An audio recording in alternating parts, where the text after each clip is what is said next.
네, 톡합니다 시간입니다. 오늘은 더불어민주당 김현 사무부총장 모셨습니다. 부총장님 안녕하세요. 네, 안녕하세요. 네. 요즘은 정말 바쁘시죠. 워낙에 좀 사안들이 굵직굵직한 그 이슈들이 너무도 많아서 민주당 측면에서도 지금 상당히 좀 분주한 그 시기일 것 같아요. 네, 그렇습니다. 네, 네. 또 어려운 또 걸음을 해주셨는데 무엇보다 가장 큰 이번 주에 관심사는 아무래도 드루킹 댓글 조작 의혹으로 이제 재판을 받았던 김경수 도지사의 이 실형 그리고 구속 소식입니다.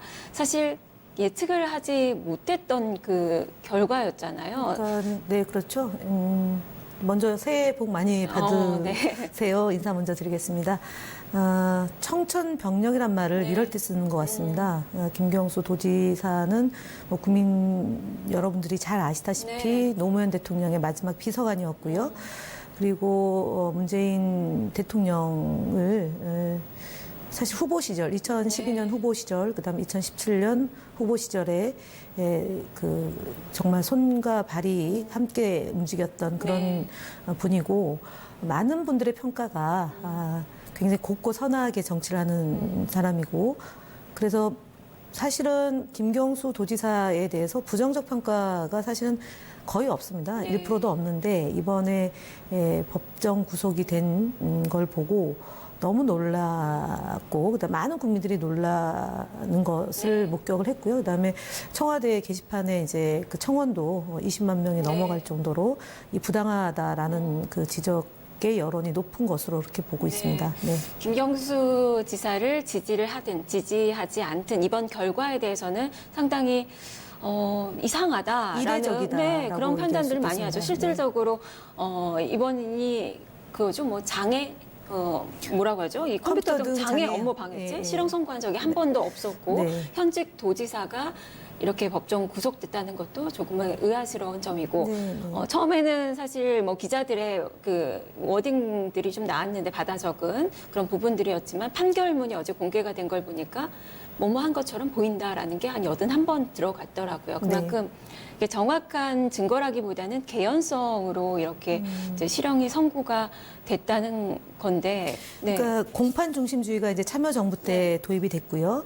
그 다음에 이제 이명박 박근혜 정부 때 사실은 공판 중심주의를 사법부에서 꽤 적용을 하려고 양심적인 판사들에 의해서는 진행이 됐습니다. 그래서 억울한 일이 없도록 그 이제 노력을 했다는 점은 물론 있습니다. 그런데 이번 판결은 유독히 공판 중심주의라기보다는 심증 중심주의의 재판이지 않았나 먼저 말씀을 드리고요. 말씀하셨다시피 홍준표 전 도지사의 경우는 1년 6개월의 그 선고가 내려졌음에도 불구하고 도정을 해야 되는 그런 그러니까 임무가 있기 때문에 실형임에도 불구하고 이제 집행유예로 된 것이고요. 그다음에 세 번째로는 이번 경우는 그러니까 이런 사건 컴퓨터 등 방해 업무로 실형이 선고된 경우는 2011년도부터 해가지고 18년도까지 단 한 차례도 없고요. 그다음에 기소유예가 한 몇 건 있고 나머지는 대부분 벌금형입니다. 그다음에 세 번째로 얘기하는 건 형량을 놓고 보더라도 최악의 경우 1년 6개월인데 2년의 실형을 때렸다는 것은 누가 보더라도 좀 이상하고 특히 그렇기 때문에 판사가 이 문제를 양심에 의거한 판사가 아니라 앙심에 의한 판사 아니냐, 판결 아니냐라는 그런 세간의 여론도 높습니다. 그래서 일단 1심의 판결에 대해서 저희 더불어민주당에서는 대단히 경악스러운 판결이고 그다음에 어저께 판결문을 쭉 밤새 검토한 결과 박주민 최고위원도 상당한 부분에 있어서 의심이 있다. 그래서 증거가 아닌 그다음에 엇갈리는 진술이 있음에도 불구하고 일방적인 그러니까 범죄자의 진술이나 아니면 드루킹의 진술만 존중해주고 나머지 엇갈리는 진술을 배척하지 않았다라는 거고요. 그다음에 김경수 도지사의 입증이 완벽하게 됐음에도 불구하고 그 부분에 대해서는 전혀 고려치 않았다라는 점이 굉장히 많이 발견됐다. 그래서 앞으로 저희 더불어민주당은 이런 그러니까 이 사법 적폐 세력의 준동에 대해서 좀 단호하게 국민들에게 알려나가겠다는 점 하나 하고요. 판결문에서 부족한 내용들, 그러니까 잘못된 판결의 기준, 잘못된 판결의 내용들을 좀 국민들에게 세세하게 보고하는 거를 좀 해나가겠다는 게 당의 입장입니다. 네.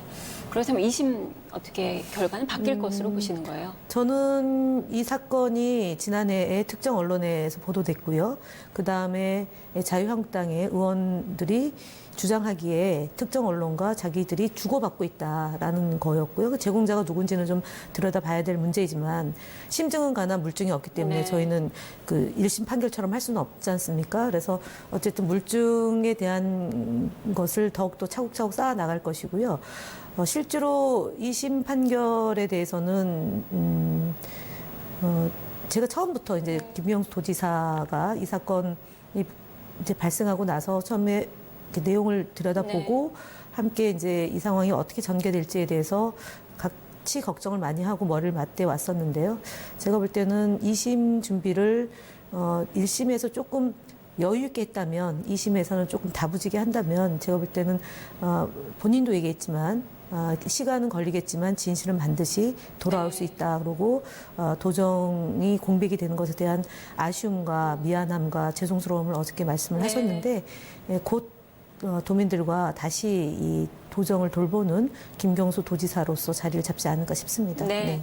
다만 지금 현재 이 더불어민주당에서 상당히 좀 강하게 지금 멘트들이 좀 나오고 있는 상황이잖아요. 양승태 키즈다 이 판사에 대해서 이야기를 뭐 특수 관계인 것은 맞습니다. 하지만 이 멘트가 나오는 부분에 대해서는 이제 너무 강하게 이제 나오는 그 측면들이 있으니까 그리고 앞서서도 말씀해 주셨지만 이제 사법 적폐 세력의 뭐 반발, 보복 이렇게 말씀을 하시니까 그런 측면에서 본다면 이 항소심에 이런 게 좀 부정적으로 악영향으로 작용하지는 않을까라는 생각도 그러니까 해보게 되거든요. 일단은 삼권 분립이라는 네. 건 존중합니다. 그러나 헌법의 정신은 모든 권력은 국민으로부터 나온다라고 네. 되어 있고요. 또 하나는 국민의 인권, 그 누구가 되더라도 무죄 추정의 원칙에 입각해서 그 인권은 보장을 받아야 된다고 생각합니다. 그런데 이번의 판결이 과연 국민의 눈높이와 국민의 상식에 부합하는 판결인가에 대해서는 정말 더 하고 싶은 얘기가 많음에도 불구하고 저희가 집권 여당이기 때문에 그다음에 상권 분립을 존중해야 된다는 기본 정신이 있기 때문에 말씀을 드리는 거고요. 네. 강하다기보다는 바른 것을 추구한다고 말씀을 좀 드리고 싶습니다. 정의로움과 나라다움입니다. 네. 지금 자유한국당이 대통령을 특검을 해야 된다고 주장을 하고 나왔습니다. 네. 그것도 법사위원장이 했습니다. 법사위원장은 국회에서 중립적으로 법과 제도를 다스리고 모든 상임위에서 제기되는 그 법에 대해서 다루는 것을 분입니다. 그럼에도 불구하고 청와대 앞에 가서 대통령을 특검의 대상으로 놓고 본다는 얘기는 대선 불복입니다. 네. 대선 불복, 그러니까 김경수 도지사의 재판이 곧바로 문재인 대통령에 대한 대선 불복으로 간다면 정당성에 국민에 대한 대한 의심을, 국민의 선택을 부정하는 것이고요. 선거가 끝난 지 6개월이 넘었으면 그것을 거론한다는 것은 탄핵을 당한 세력입니다. 탄핵이 당한 대통령을 배출한 정당입니다. 그래서 사실은 명분이 없는 주장을 지금 청와대 앞에서 했던 것이고요. 저희가 강한 것이 아니고 자유한국당이 오만 방자하기 일데 없다라고 말씀을 드려야 될 것이고요. 사법부에 대한 것은 그동안 양승태 대법원장과 그의 추종 세력에 의한 사법농단은 분명히 있었던 거고 지금 양승태 전 대법원장이 70년 헌정사상 유일하게 대법원장 출신이 구속된 일입니다. 그래서 그만큼 사법부가 국가와 국민들을 위해서 정의의 칼을 써야 됨에도 불구하고 불의의 편에 섰다는 점을 말씀을 드리고 저희가 강할 수 있는 것은 국민 여러분들의 지지가 있기 때문에 저희가 강하게 싸울 수 있다라는 점 말씀드리고 그렇다고 사법부 전체를 싸잡아서 적폐라고 얘기하는 건 아닙니다. 그런데 일부에서는 마치 그렇게 하는 것이냐 몰아가고 있는데요. 이 자리를 빌어서 다시 말씀을 드리자면 사법부 안에 국민과 국가를 위한 사법부가 아니라 일부 정부와 정권의 그런 이해관계에 따라서 재판에 관여했던 것, 그다음에 판사를 뒷조사했던 것, 그다음에 공적인 자금을 유용해서 개인의 사익을 추구했다는 점 이런 부분에 대해서 단죄를 해야 된다는 게 저희 더불어민주당의 입장입니다. 네. 지금 김경수 도지사 건도 그렇고 지금 안희정 충남지사도 그렇고 또 이재명 또 경기지사도 그렇고 지금 정치 생명의 줄줄이 차기 여권의 대선 주자들이 지금 위기 상황이에요. 거기다가 지금 박원순 서울시장 같은 경우도 지금 하는 그 일들이 계속적으로 지금 제동이 걸리고 있는 그 상황입니다. 그렇다면 여권의 차기 대선 구도에 뭔가 좀 변화가 있을까요? 아니, 2020년까지는 아직 네. 시간이 좀 꽤 많이 남아 있는 거고요. 야당이나 일각에서 이상한 말들을 만들어내면서 마치 이것이 프레임이 있는 것으로 만들어 나가는데 저는 뭐 그렇다고 보지는 않고요. 지금 1심에서 무죄가 났다고 해서 네. 유죄는 아니니까 좀 지켜볼 일이고요. 그리고 다수의 저희 여권에서의 대선 주자들은 활동하고 있고 지금 뭐 시작이죠, 사실은. 예, 그 다음에, 그렇다고 놓고 보면 야권은 그럼 확실한 주자가 있느냐. 그것도 아니기 때문에, 저희는 국민을 믿고 뚜벅뚜벅 그 문재인 정부의 성공을 위한 국민의 삶의 질을 높이는 그런 활동을 전개해 나가면 저희 안에서 그 뭐 자연스럽게 만들어질 것이고 결국 경쟁을 통해서 대선 후보가 국민 앞에 등장을 하리라고 네. 보고 지금 뭐 이런 시련들은 사실은 야당 생활을 저희가 한 10여 년 했고 어렵게 촛불 민심을 통해서 문재인 정부가 등장했기 때문에 10여 년 동안 쌓여있던 우리나라의 적폐를 도려내고 그다음에 새롭게 대한민국을 건설해 나가는 과정에서 많은 이제 정치인들이 국민들로부터 검증을 받고 또 그동안 해왔던 활동들에 대한 평가가 있을 거라고 보기 때문에 많이 더 많은 사람들이 준비를 하고 있고 기회가 있을 거라고 봅니다. 네, 알겠습니다. 말씀 여기까지 듣겠습니다. 네. 고맙습니다. 네, 감사합니다. 네, 지금까지 김현 더불어민주당 사무부총장과 이야기 나눠봤습니다. 여기서 오늘 토크합니다. 문제 드리겠습니다. 먼저 문제부터 어제 이 뉴스카페 퀴즈 정답부터 좀 말씀드릴게요. 어제 이 대한변호사협회 회장이 나왔었죠. 정답은 바로 대한변호사협회였습니다. 당첨자는요, GUNWO 김님입니다. 군우 김님 축하드리고요. 어제 선글라스 보내드렸으니까 오늘 받으실 수 있을 것 같습니다.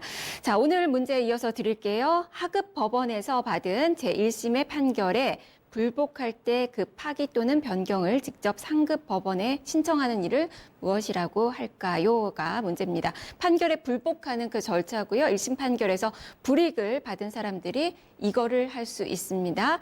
정답 올려주시면 되는데요. 정답은 뉴스토마토 유튜브 페이지에 올려주시면 됩니다. 뉴스토마토 유튜브 페이지에 오셔서 여기에 댓글로 남겨주시고 이메일 주소 같이 남겨주셔야 선물 보내드릴 수 있습니다. 오늘은 주말이고 연휴기 때문에 영화 티켓 2장 보내드리도록 하겠습니다. 많은 참여 부탁드리겠습니다. 자, 지금까지 토크합니다. 살펴봤습니다.